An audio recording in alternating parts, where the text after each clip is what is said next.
Hey guys, welcome back to the shop for another video. So if you remember in last week's video, we had this customer's Tundra in for a master cylinder. Well, upon our inspection, we found that it also needed front brake pads. Let me grab one quick. You can see that we were just about at the end of the life for these pads, and actually a couple years ago I did the brake job on this last when I rebuilt the CV axles on this truck. So we're doing a brake job, and normally I just do this, time lapse it, maybe throw it in a video, but the design of the brakes on these first gen Tundras, and then I believe also on the FJ Cruisers, first gen Sequoias, some 4Runners, is kind of an interesting design, and it might not be your typical brake job. So I thought there's a few tips and tricks that I could show you that might ease your pain if you're doing a brake job on one of these things. I already got this side back together. I'll get you a shot of that. Then the other side, we're going to take you along and just show you kind of the process, because they can be kind of problematic. All right, so on this style of Toyota caliper, you can see it's pretty cool. It's a 4-piston caliper, 1, 2, 3, 4. Well, that's kind of impressive for the era that this truck is. This is a 2003, and a lot of modern sports cars, things like that, have 4 and even 6-piston calipers.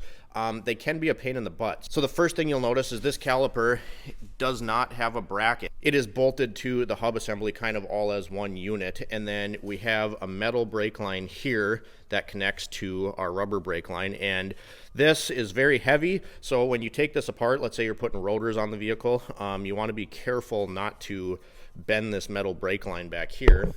And then there's actually a bolt that holds it in. This one already has the zip tie fixed because they always get stuck and bust off in there. But anyway, so looking at this caliper, there's a couple things that are kind of a pain in the butt. And the first one is going to be, it doesn't have your typical bolts that hold the sliders in, right? It's literally the whole pad just rests and slides on these pins here. Now on this truck, they're not super stuck. You can see I can't, well, this one I can pull out maybe. Okay, that one I can. This one up top is stuck in here. I can't pull it out. And these I used to stock in my toolbox in my time at Toyota, because they get so stuck that you end up destroying this end with a punch trying to get them out. Forgive me for some of the camera angles. The only step that I've already done on this is take out the little cotter pins right there that go on the end of these slides. So we're going to get this all cleaned up, replace the brakes, show you how to push these pistons back easily if there is a tool you can use. But if you're not removing the caliper from the assembly, then there is a way to do it without doing that. So forgive me for the camera angles. I'm going to try to get you in here best I can. The first thing we're going to do is get these pins out. This one's easy. All right, so this second pin, it's still not super stuck. Like I said, sometimes you would have to go through here with a punch and you'd end up marring and mushrooming the end of this. I've had to cut these out before. They're a pain in the butt. But what you can do, if it's not too stuck, is get a Dykes, just like this one.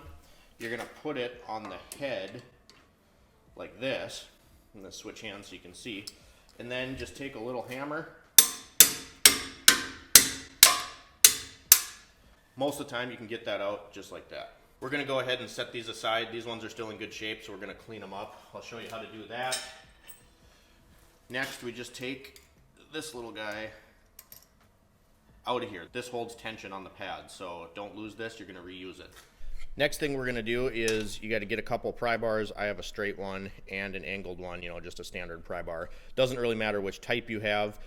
We're gonna try to push these pistons back using the old brake pads. So again, we have 2 pistons on this side, 2 on this side. So what I'm gonna do, and I'll have to set you down to do this, but we're gonna get in here and push this back just enough so we can pull these old pads out.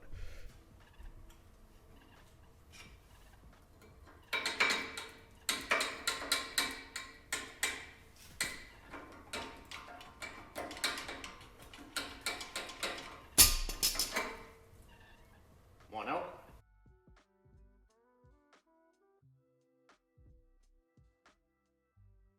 Next, just take a little bit of brake clean.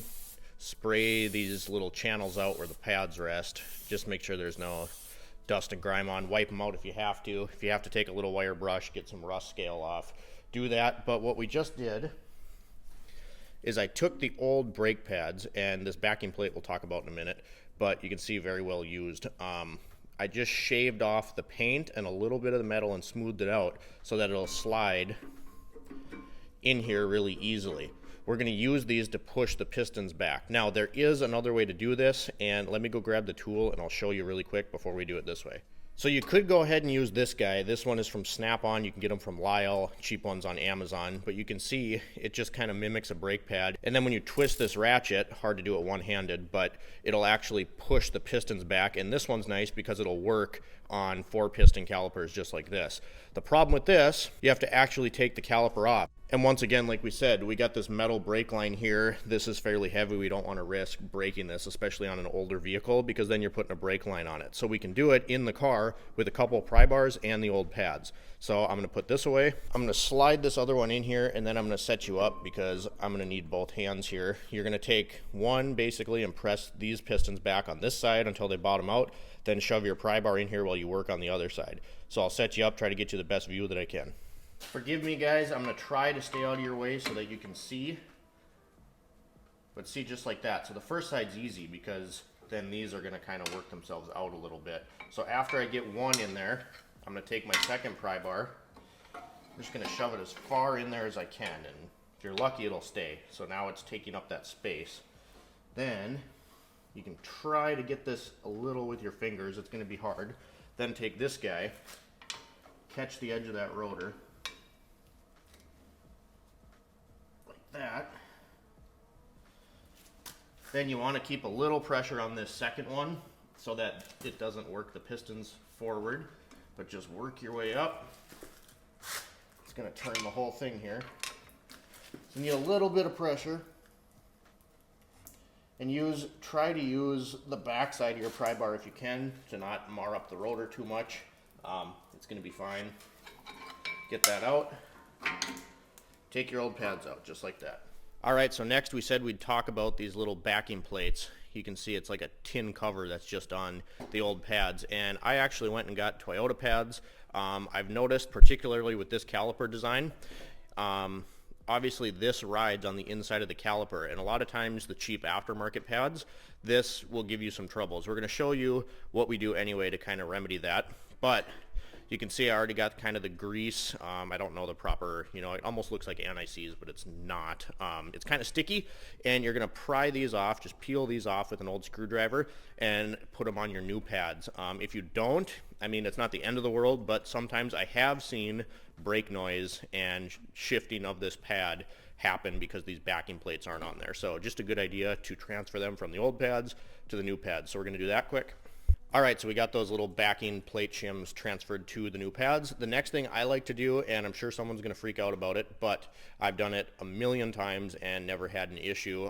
Sometimes with cheap pads, they don't fit right, even with new hardware in the calipers, so you'll go over and just take a little bit of the paint off on the contact surface of the pad, not the material, but the metal backing of your brake pad. I like to wire wheel off this paint, and then we're going to lube it up good because this, again, rests and rides right in here. So if it's tight, you want your pad to be able to move. If it gets stuck up against your rotor and it can't return, everything's not lubed up, this is really tight, this might have a little rust buildup. You could have an issue with this sticking in like that, and then if it keeps riding on there, it's going to prematurely wear your pad. So we're just going to take this paint off, lube it up, and put it back in.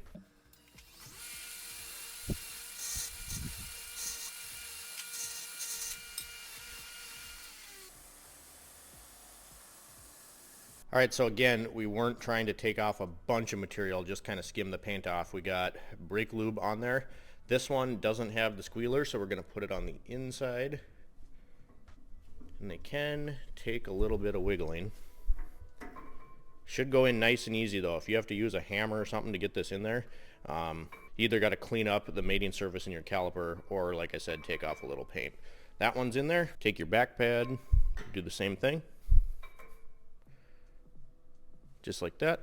Don't worry, we're to come back and take care of this grease. We're actually going to use it on the pins. So now you can put this guy back in, and like I said, don't lose this. Remember this thing? So we're not going to worry about the bottom tabs here. We're just worried about this part to begin with. The amount of times I forgot to put this thing in before the pins is embarrassing, but the pin rides through this little spring and holds it in there. And then this bottom hole, once we get the pin in, we're going to put that little peg through the hole in the ear right there. That brings us to these guys, and this is 100% the biggest problem with this brake design is these pins. These ones aren't too bad, oddly enough, but you can see how corroded and rusty they are. This is what your pads ride on. They engage and return on these pins here, and if they're all rusty like this, your pads aren't going to move properly. So we're going to take these over to the wire wheel, clean them up, lube them up, then we'll put them in. All right, so you can see that's much better. They look almost brand new. So now I'm going to take this leftover grease and lube these up, stick them in, and then we'll put the cotter pins in and we'll be good to go.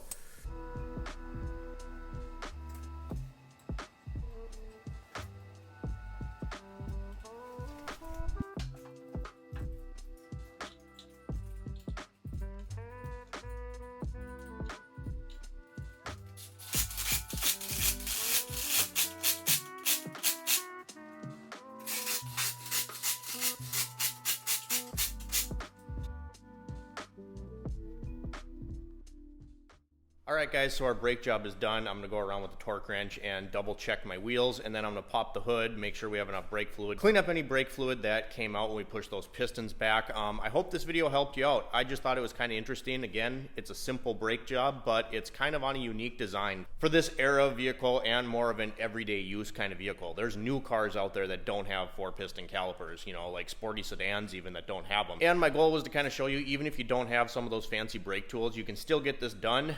And in this case, you actually get to skip a step. You don't have to take the caliper off to use said fancy brake tool. So you guys, if you're new to the channel, please consider subscribing. It really helps me out. Like the video if it did help you. Comment down below with any comments, questions, or concerns.